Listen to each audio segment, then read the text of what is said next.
आपल्याला माहित असेल, तुम्ही माझं चोंडीचं भाषण ऐकलं असेल. 31 तारखेला चोंडीला राज्याच्या जयंती झाली. त्या ठिकाणी राज्याचे मुख्यमंत्री दिलेले जायचं पूजा करून गेले, परंतु राज्याचे उपमुख्यमंत्री त्या ठिकाणी होते. त्या ठिकाणी माझ्या भाषणामध्ये मी काही भाषण केलं नाही.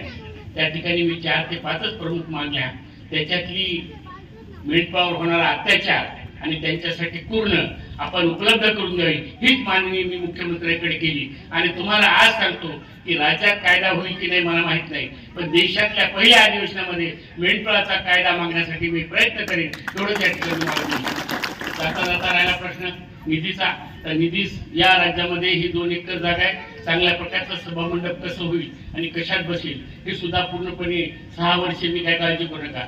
आणि सरकार काय जाणार नाही आणि गेलं तरी मी जाणार नाही, कारण मी अशा पदावर बसलो की सरकार गेलं तरी मी तिथंच असतो. म्हणजे पोरं आहेत तरुणांना एकदम माहिती आहे, क्रिकेट बॉल खेळताना 9 बॉलाला आउट होत नसते, तसं मला प्रत्येक 6 वर्ष 9 बॉलच येणार आहेत. मी आडवा ठोकला काय उभा ठोकला काय तरी सुद्धा आउट होणार नाही. आणि म्हणून मी न आउट होणार प्लेअर असल्यामुळं तुमचं काम हे मी करण्याचा शब्द देतो. कसं बसवता येईल हे काय मला आज सांगता येणार नाही, कारण ते एक मोठा परिसर असल्यामुळं आज त्या ठिकाणी आपल्याला ते पूर्ण काम कव्हर दर्जात आलं.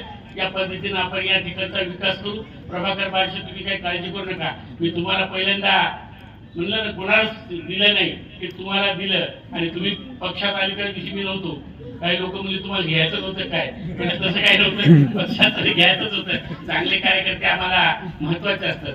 पण मी तुम्हाला एकच सांगतो की जाता जाता आपण या दिवशी जयंती विचार केला की या देशाचे नागरिक आपण, हा देश यापूर्वी कसा होता आणि आता कसा आहे आणि पुढे कसा करायचा हे आपल्या हातात आहे. आणि या देशाला विश्वगुरू बनवण्याचं काम या देशाच्या मोदी साहेबांनी हातात घेतलेले. तर आपण त्यामध्ये हातभार लावणं गरजेचं आहे. देशाची आपल्याला 4 ते 5 वर्षामध्ये 1947 ला शब्द दिलेला आहे की 1 नंबरचा देश या जगामध्ये आपल्याला करून दाखवायचा. आणि तो आपण सगळ्यांच्या मदतीने करून दाखवल्याशिवाय राहणार नाही. त्यासाठी आपल्याला सगळ्यांनी सहकार्य करावं. आपण असलेल्या योजना सरकारच्या त्या घ्यावी.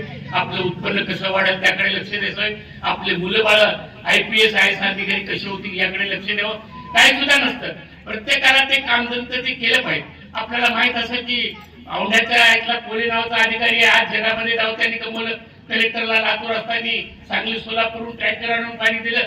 प्रत्येकाला बुद्धी असते, पण तिचा वापर आपण केला पाहिजे. आपल्याला तर धनगराचा इतिहास बघितला असेल तर फार वेळ जाणार सांगितलं तर.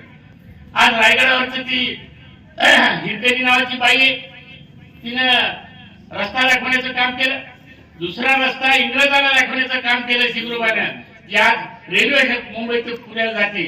आणि तिचं सुद्धा नाव देण्याची मागणी आम्ही त्या नवीन लिंक रोडला शिग्रोबा करण्याची मागणी केली. ती सुद्धा पूर्ण केल्याशिवाय आम्ही स्वस्त बसणार नाही. मुख्यमंत्र्यांना आम्ही तुम्ही सांगितलं काय झालं तरी चालेल, पण रस्ता हा शिग्रोबाने दाखवला म्हणून त्याचं सुद्धा नाव देण्याचं काम आपण करावं. आता जाता जाता म्हणतील साहेब सगळंच बोलले, पण पोरं म्हणतील आरक्षणच आमचं काहीच बोलले नाही. तर खरा प्रश्न आमचा आरक्षणाचा आहे. आरक्षणाचा प्रश्न सुद्धा हा जटिल येतो, आम्ही सोडल्याशिवाय राहणार नाही. भारतीय जनता पक्षाचं जे सरकार आहे त्या सरकारने आवश्यक असणारे कोर्टात कागदपत्र आपल्या बाजूने दिले सुद्धा. आणि आदिवासीला ज्या सवलती आपल्याला अर्ध्या आता लागू सुद्धा केल्या. आज राज्यामध्ये 10,000 विद्यार्थी इंग्रजी माध्यमामध्ये त्यांची पूर्ण फीस सरकार भरते. वेगवेगळ्या प्रकारच्या योजना सरकारच्या घरकुलच्या आपल्याकडे.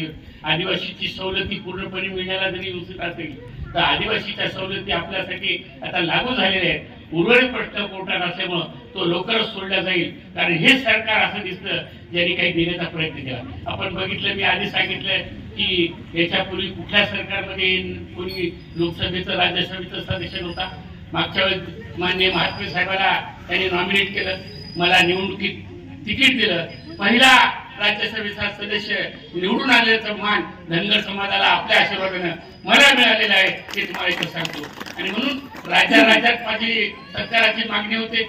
अशा वेळेस वेळ कमी पडतो तरी सुद्धा बार्शीसाठी वेळ दिला, तुमच्या गावासाठी वेळ दिला. याचाच अर्थ तुमचे जे काही कामं असतील ते कामं मला पूर्ण करण्याची माझी जिम्मेदारी राहील. एवढंच त्या ठिकाणी सांगतो आणि थांबतो. जय हिंद, जय महाराष्ट्र.